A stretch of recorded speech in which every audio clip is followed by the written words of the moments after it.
جب تمہارے پروردگار نے فرشتوں سے کہا کہ میں مٹی سے انسان بنانے والا ہوں، جب میں اس کو درست کر لوں اور اس میں اپنی روح پھونک دوں تو اس کے آگے سجدے میں گر پڑنا۔ سو تمام فرشتوں نے سجدہ کیا مگر ابلیس کہ وہ اکڑ بیٹھا اور کافروں میں ہو گیا۔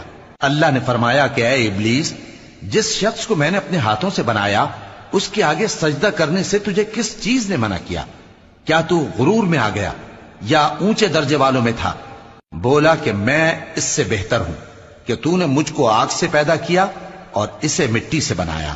فرمایا بس یہاں سے نکل جا، تو مردود ہے اور تجھ پر قیامت کے دن تک میری لعنت پڑتی رہے گی۔ کہنے لگا کہ میرے پروردگار، اچھا تو مجھے اس روز تک کہ لوگ اٹھائے جائیں مہلت دے۔ فرمایا کہ تجھ کو مہلت دی جاتی ہے اس روز تک جس کا وقت مقرر ہے۔